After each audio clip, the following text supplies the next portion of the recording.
मुकेश सहनी के पिता की जो कल हत्या हुई है, जीतन सहनी की, दरभंगा के बिरौल थाना क्षेत्र में सुपौल गांव में धारदार हथियार से काफ़ी काट वाट के, बहुत पेट फाड़ के, बहुत जिसको आप कह सकते हैं निर्मम हत्या की गई। उसकी बात कर रहे हैं जो कभी बिहार में बहुत उसकी वजह से माहौल गर्म हो गया है। बड़े नेता के पिता की जान सुरक्षित नहीं है तो आम आदमी क्या सुरक्षित रहेगा, जो लाजमी भी सवाल है। लेकिन जैसे सूत्रों से खबर आ रही है कि पुलिस का दावा है कि हमने 4 लोगों को उठा लिया है, पकड़ लिया है सीसीटीवी फुटेज के आधार पर। ये जो जीतन सहनी थे, ये सूद पर पैसे लगाते थे, ब्याज पर पैसे लगाते थे। ऐसा गांव में होता है, कोई अजीबोगरीब बात नहीं है। 12 घंटे के अंदर आपकी थियरी बदल गई। अब चोरी से मामला सूदखोरी पर पहुंच गया। पॉलिटिकल मर्डर है और इसका उद्देश्य मुकेश सहनी को कहीं ना कहीं डराना धमकाना है। नमस्कार, आप देख रहे हैं NBC 24 और मैं हूं आप सभी के साथ ब्रह्मचारी आशीष। देखिए, इस वक्त की बड़ी जानकारी मुकेश सहनी के पिता के हत्याकांड से निकल करके सामने आ रही है। पुलिस जो है वो लगातार अपनी बातों को बता रही है। इसमें कहीं ना कहीं इनपुट्स मिल रहे हैं कि सूदखोरी का मामला जो है वो सामने निकल करके आ रहा है। कुछ 2 दिन पहले बकझक भी हुई थी, मगर पूरी जानकारी क्या है इसको लेकर के हम बातचीत करेंगे पूर्व IPS अमिताभ दास जी से। जुड़ेंगे सर। जिस तरीके से पुलिस का बयान आया कि सूद लेने की बात जो है निकल के सामने आई, एक डायरी भी जो है वो भी थोड़ी गीले अवस्था में मिली जिस पर पैसे के हिसाब किताब लिखे थे। क्या लगता है आपको? देखिए, मैं दर्शकों को बता दूं कि हम लोग जो बात कर रहे हैं, ये मुकेश सहनी के पिता की जो कल हत्या हुई है, जीतन सहनी की, दरभंगा के बिरौल थाना क्षेत्र में सुपौल गांव में, और बहुत नृशंस हत्या हुई है। मतलब बिल्कुल धारदार हथियार से काफ़ी काट वाट के, बहुत पेट फाड़ के, बहुत जिसको आप कह सकते हैं निर्मम हत्या की गई। उसकी बात कर रहे हैं जो कभी बिहार में बहुत उसकी वजह से माहौल गर्म हो गया है।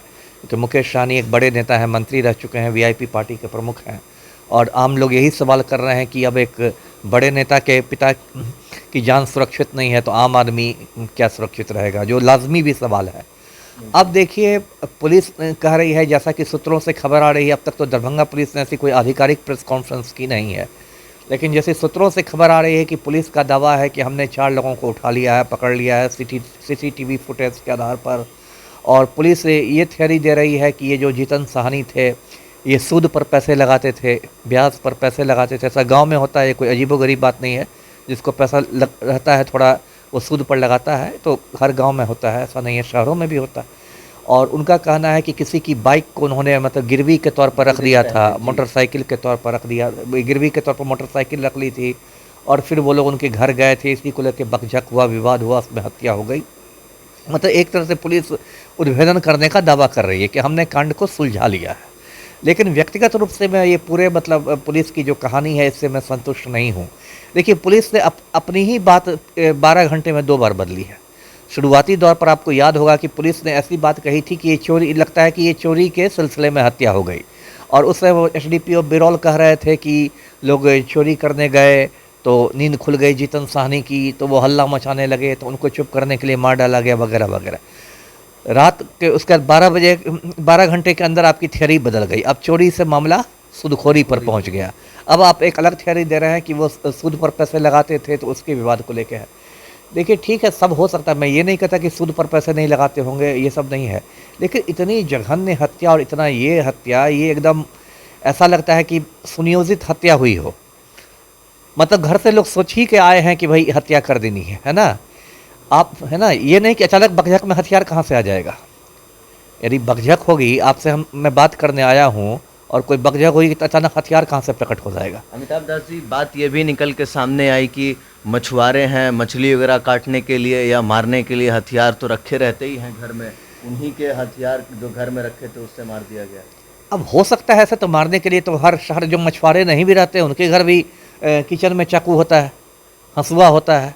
यदि ऐसा भी रहे, मेरे ही किचन में अभी निकल जाएगा कोई हंसुआ, किसी चीज़ को काटने के लिए, सब्जी काटने का चाकू निकल जाएगा, वो तो किसी के भी इसमें निकल जाएगा, वो बात मैं नहीं कर रहा।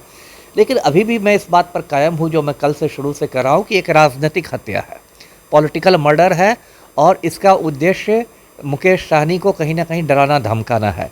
और इस पर पुलिस इस एंगल से काम नहीं कर पा रही। देखिए, बार बार मैं लोगों को कहता हूँ कि अभी 2-3 महीने पहले ही मुकेश सहनी की सुरक्षा वापस ले ली गई। मैं उनके ग्रामीणों का भी इंटरव्यू सुन रहा था वीडियो पर। वो लोग भी कह रहे थे कि जब इनको वायु श्रेणी की सुरक्षा थी, आते आते थे, तो अक्सर वहाँ पर मतलब पुलिस वालों का नेचुरल है कि जब मुकेश सहनी खो जाएंगे तो उनके साथ वाले कमांडो भी आएंगे, उनके साथ ये रहेंगे। वो लोग आते रहते थे, पुलिस की एक आवाजाही बनी हुई थी। और इधर बिल्कुल अचानक किसी का बिल्कुल हटा देना, मतलब शून्य ले आना सुरक्षा पर। तो इस तरह से तो एक तरह से आपने उनके दुश्मनों को ये मैसेज दे दिया कि भाई अब मैदान खाली है। मैं कल से कह रहा हूँ, अभी देखिए मैं दर्शकों को बता रहा हूँ इसमें पूरा राजनीतिक बात क्या है।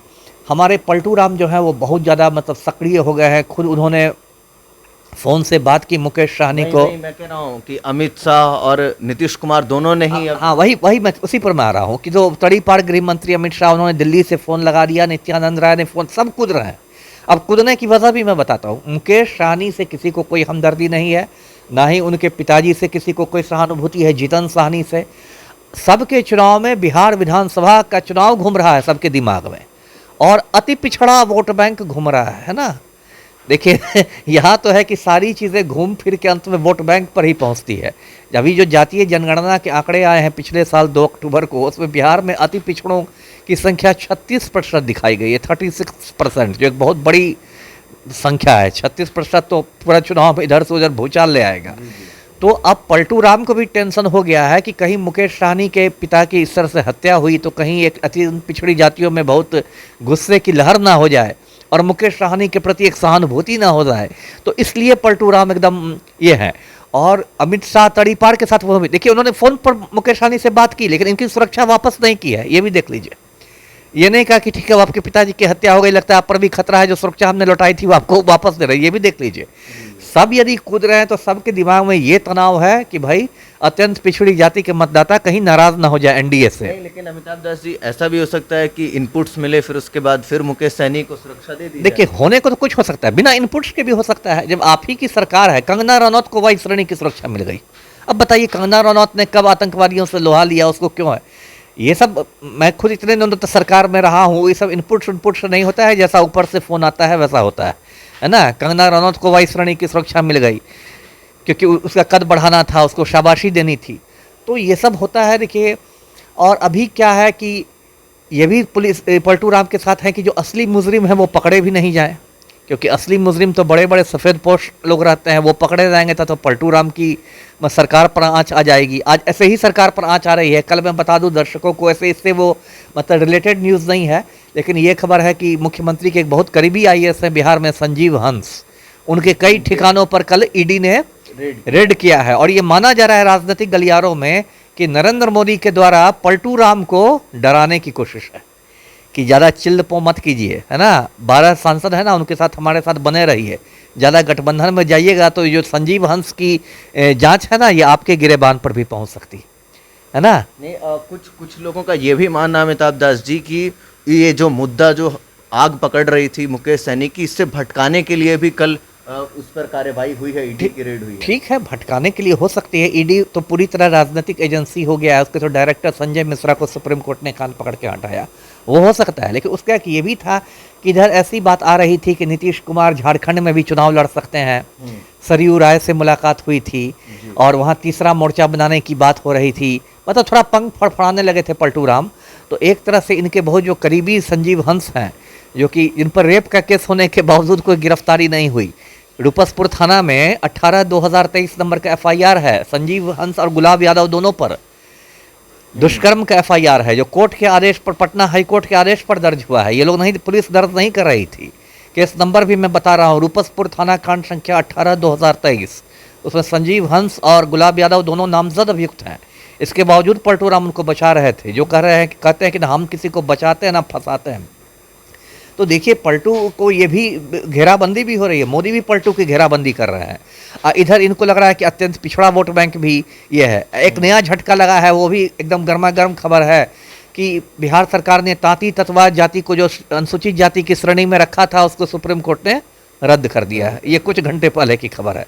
तो पलटू राम अभी बिल्कुल घेरा रहे हैं। तो घेराने में इसलिए कहा गया है कि पुलिस को कि भाई जल्दी जल्दी इस मामले को ख़त्म करो और खींच खांच के चार्जशीट दो, उसका कोर्ट में ट्रायल चलता रहेगा, आप हाथ झाड़ दीजिएगा, प्रेस कॉन्फ्रेंस हो जाएगा, जय हिंद कर दीजिएगा। क्या लगता है अमिताभ दास जी, जिस तरह 12 घंटे में थियरी बदल रही है, नई थ्योरी भी आ सकती है? क्यों नहीं आ सकती है थ्योरी है ना। यदि मुख्यमंत्री पलटू राम है तो यहाँ तो आईपीएस अधिकारी लोग भी ज़्यादातर पलटू राम ही है। किस थ्योरी से पलटी मार दें। चोरी से देखिए सूदखोरी पर पहुँच गए, सूदखोरी से सीना चोरी पर पहुँच जाएंगे। ये लोग तो सुविधानुसार ना बनाते हैं थ्योरी, सुविधानुसार जो अपने जिनके राजनीतिक आका हैं, जो पटना से सिग्नल देंगे वही दरभंगा में काम होगा। तो ये स्थिति है, लेकिन जो भी हुआ है वो बहुत दुर्भाग्यपूर्ण हुआ है और इससे जो पूरा जो जनता का विश्वास है वो हिल गया है व्यवस्था में। जी चलिए, तो सबसे पहले चोरी की थ्योरी, फिर सूदखोरी की थ्योरी। अमिताभ दास जी का कहना है कि कहीं अब सीना जोरी की थ्योरी भी नहीं आ जाए और कहीं ना कहीं राजनीतिक दबाव जो है वो प्रशासन के ऊपर सीधा सीधा देखने को मिल रहा है। सीधा सीधा कह रहे थे अमिताभ दास, उन्होंने ये भी कहा कि किस तरीके से एक प्लान्ड मर्डर जो है वो करने की कोशिश की गई है ताकि मुकेश सहनी पर दबाव बनाया जा सके। क्या कुछ होगा, पूरी जानकारी पहुंचाएंगे आपको। देखते रहिए NBC 24, कैमरा पर्सन विकास के साथ ब्रह्मचारी आशीष, NBC 24 पटना।